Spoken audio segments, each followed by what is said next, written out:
Assalamualaikum warahmatullahi wabarakatuh. Alhamdulillahirobbilalamin. Walladzi ala rasulihi bihuda wa dinil haq liyudhhirahu 'ala dini kullihi wa kafa billahi syahida. Asyhadu an la ilaha illallah wa asyhadu anna Muhammadan abduhu wa rasuluhu la nabiyya ba'dah. Perkenalkan, nama saya Wahid dari Pendidikan dan Teknik Bangunan Fakultas Teknik Universitas Negeri Jakarta. Pada kesempatan kali ini saya akan membahas tentang keterkaitan antara karakter, peradaban, sosial, budaya, ekonomi serta politik terhadap kemajuan pendidikan di Indonesia. Nah, karena kita telah tahu, kita semua tahu bahwasanya manusia adalah makhluk yang sempurna karena ia diberi suatu potensi berupa akal dan pikiran. Akibatnya, manusia harus bisa dan mampu untuk melakukan perubahan dan berkembang ke arah yang lebih baik. Begitu pula pendidikan. Nah, di sini saya akan membahas kaitannya antara karakter sosial, budaya, peradaban, ekonomi dan politik terhadap kemajuan pendidikan. Karena itu semua memiliki kaitannya.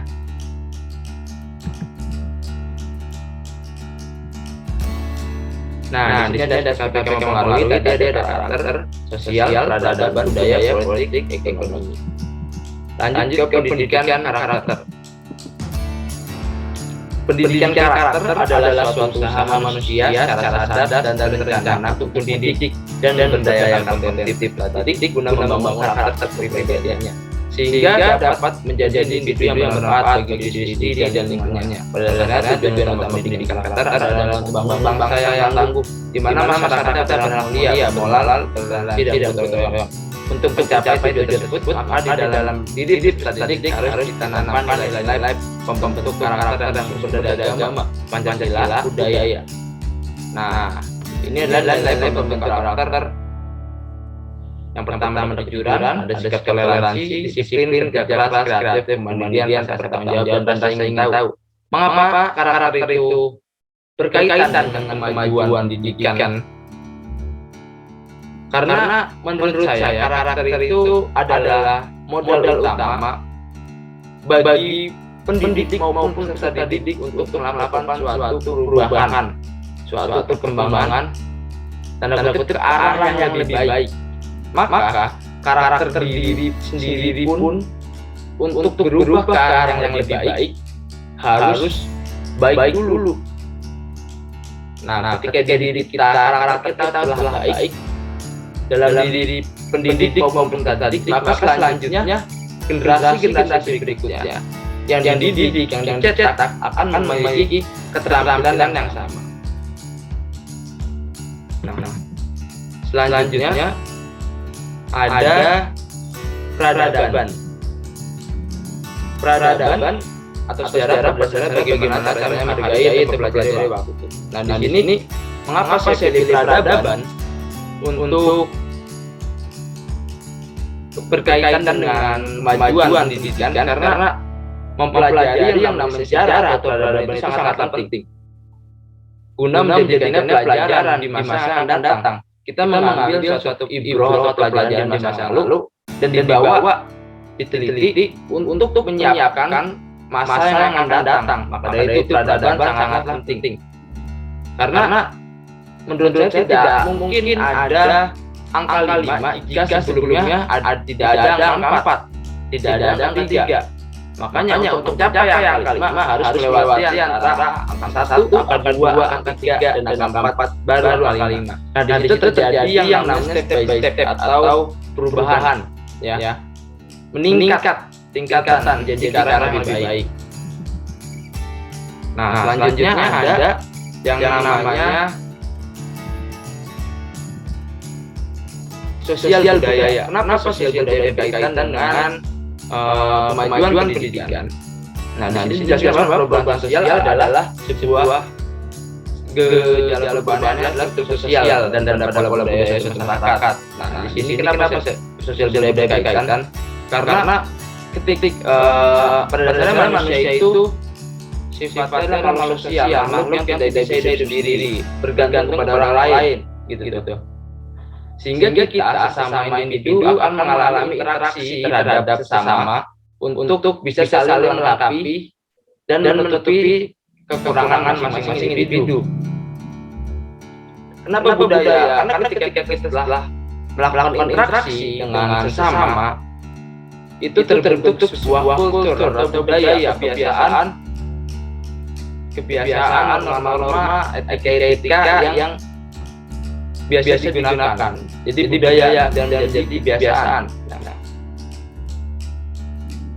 Kenapa ini penting budaya? Karena ketika sosial kita berubah, interaksi kita berubah, maka budaya pun akan berubah. Contohnya, kita dari kampung itu biasa menggunakan kaos, biasa menggunakan celana pendek, dan ketika kita pindah ke kota, interaksi kita, sosial kita itu berubah dengan lingkungan, sehingga membentuk kebudayaan yang berubah pula.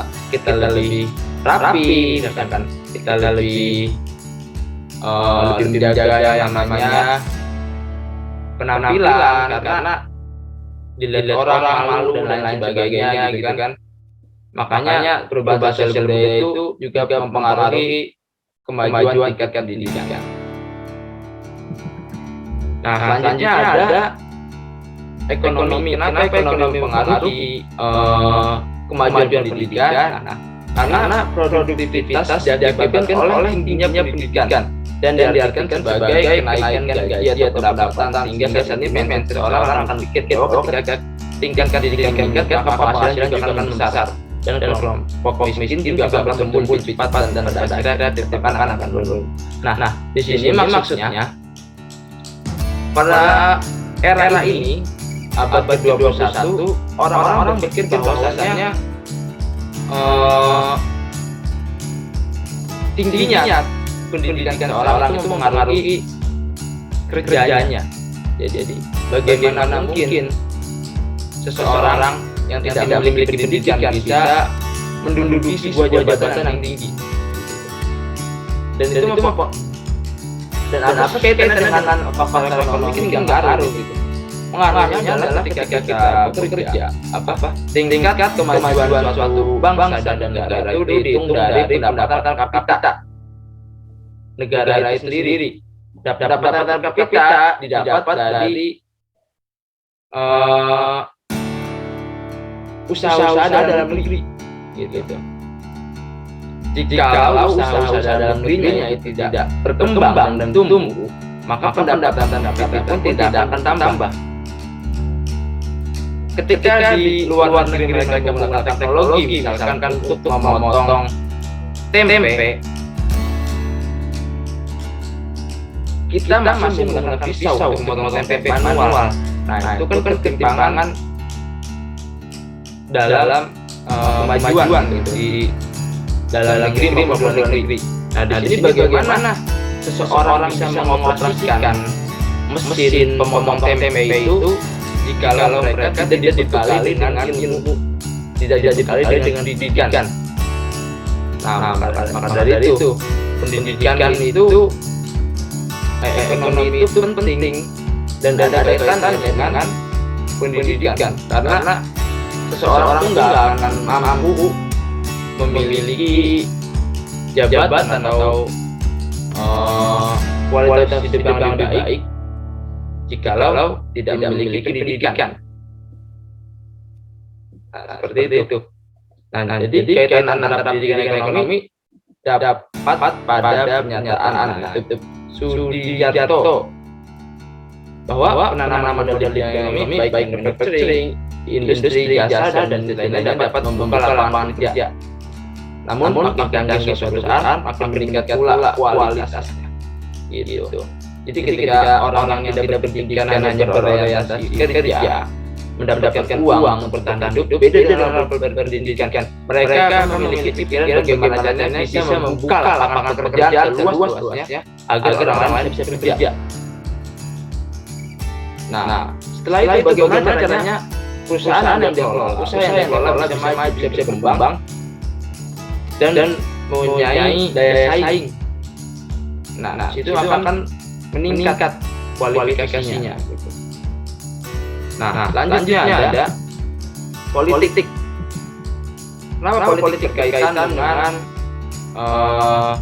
pendidikan? Nah, di sini menurut Ahmad Dayed, politik adalah aktivitas atau sikap yang berhubungan dengan kekuasaan dan yang bermaksud untuk mempengaruhi dengan jalan mengubah atau mempertahankan suatu macam bentuk susunan masyarakat. Sistem politik suatu negara sebenarnya ditentukan pendidikan individual atau kelompok. Bisa dilihat dari semakin tingginya orang atau kelompok mendapatkan pendidikan, maka semakin tinggi pula mendapat kesempatan untuk membaca, membandingkan, mengevaluasi sekaligus mengikuti ranah politik. Nah, di sini kaitannya antara politik dengan pendidikan itu karena politik lah yang menentukan nanti bagaimana sih sistem pendidikan ke depannya, bagaimana sistem pendidikan yang baik untuk ke depannya, untuk generasi berikutnya. Karena sistem politik pula lah yang menentukan, sistem politik pula lah yang mengambil sebuah keputusan untuk negara, untuk bangsa, gitu. Sehingga keputusannya itu akan berakibat luas.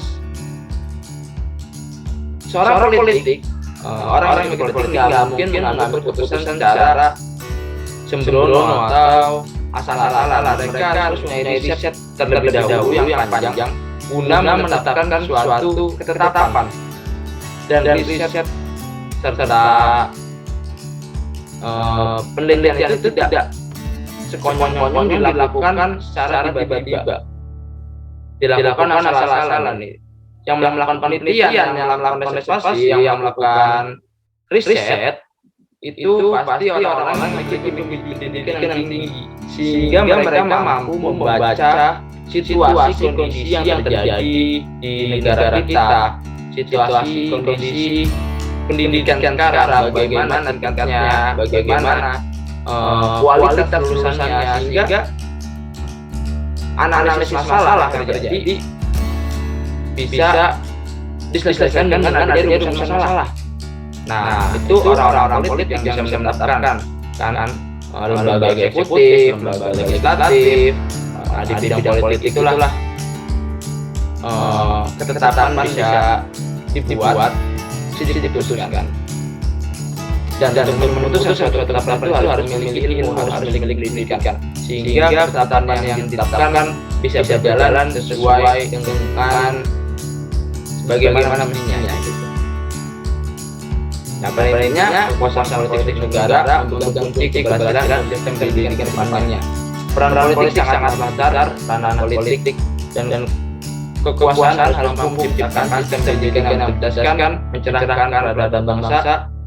Yang pendidikannya buruk, maka politiknya buruk, gitu pula sebaliknya. Maksudnya ketika pendidikannya buruk, maka politik itu pasti ikut buruk. Ketika politiknya buruk, pasti membentuk generasi atau sistem pendidikan yang buruk pula. Maka itu saling kaitan satu sama lain. Mungkin itu saja yang bisa saya sampaikan. Kurang lebihnya mohon maaf. Wabillahi taufiq wal hidayah. Wassalamualaikum warahmatullahi wabarakatuh.